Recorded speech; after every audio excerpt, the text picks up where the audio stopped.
Thanks for watching. Today I'm going to talk to you about one of my more recent masterpieces of artwork, and it's probably something you wouldn't expect, but I'm an artist who loves to do a variety of media, and that includes knitting and also machine knitting. Now you've probably never heard of machine knitting, but I'll talk a little more about that. I'll introduce you to my masterpiece first. This is called a Tree of Life sweater, and it is also known as Paula. That is my great grandma who came over to the United States from Germany really a long time ago. But I named it after because it's the idea of the family tree and how it carries through all of us. And through my grandma, she loved to knit, so this is how I get really close to her. And even though I never met her, I feel like I connect to her in this way. So I'm going to tell you a little more about the machine knitting now. Machine knitting is very similar to regular knitting with our hands. It's the movement of needles and looping yarn to create more fabric. So here I just pulled up a picture of, this is an LK150 knitting machine. That is just the type and the model of the knitting machine. They come in a variety of sizes and shapes. This is the one I use to make this sweater. And I'm gonna point out a few of the parts and talk about a little bit how it works so you can get a general idea of how I made that. On the left side of your screen, this is just a general picture that I found on Google. The carriage, that is the box shape machine that has a handle on it. That is called a carriage. Towards the bottom of that component, you will thread the yarn, and the carriage moves across the bed of the needles, and the carriage is mainly the controller. Now this machine is not electronic. It's not like you press a button and press go and it does it automatically. You are manually, so every time you are in complete control of how the carriage manipulates the needles on the bed, going back and forth. And you can do different settings to the carriage that changes the position of how the needles lay on the bed. And that will affect how the yarn or your thread will get knitted, okay?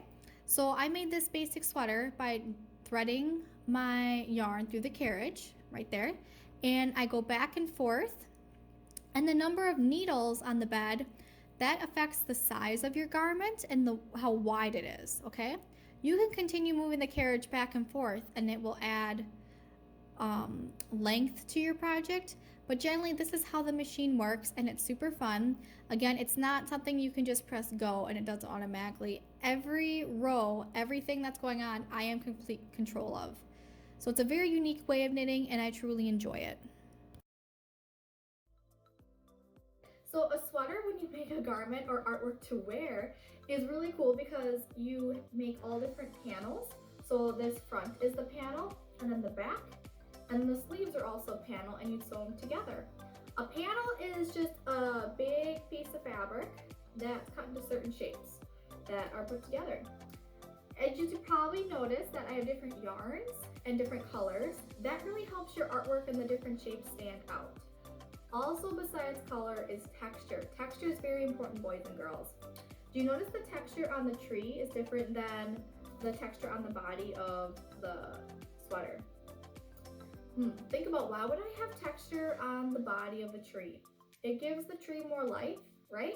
And it really embraces the idea of bark, and it makes people want to come up and really have that interaction with the sweater, like want to touch it. And it's very more fun to wear too when you're just a variety of textures as well. The leaves are really interesting. They're all different colors. That is the idea of life, not just fall, but summer, spring, and there's not too many leaves yet, so maybe even winter's in there.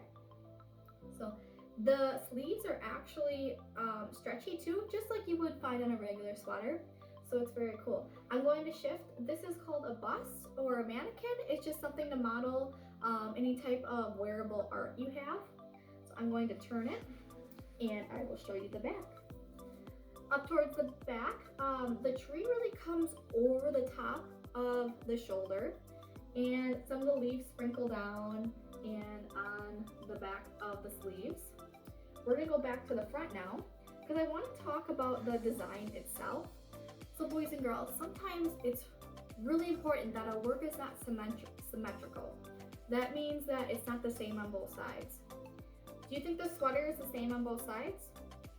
No, it is asymmetrical, meaning it's different on each half. Being asymmetrical makes an artwork very unique. This work is asymmetrical because not only is the tree coming up on one side, but it wraps around the person, like around their body, and kind of embraces them in that way. And that being kind of uniqueness and different, it just makes it feel more lively because nothing is perfect. Our faces aren't symmetrical, and artwork doesn't need to be either, okay? And so that's being asymmetrical is a way you can embrace the imperfections in life. It makes us very unique, okay? So this is a sweater I plan to wear and enjoy at the holidays, and I plan to make more in the future of a whole series of different trees. Every woman in my family is going to get a sweater that they get to pick out the colors and the designs, and it's the idea of that family tree of the women in my family.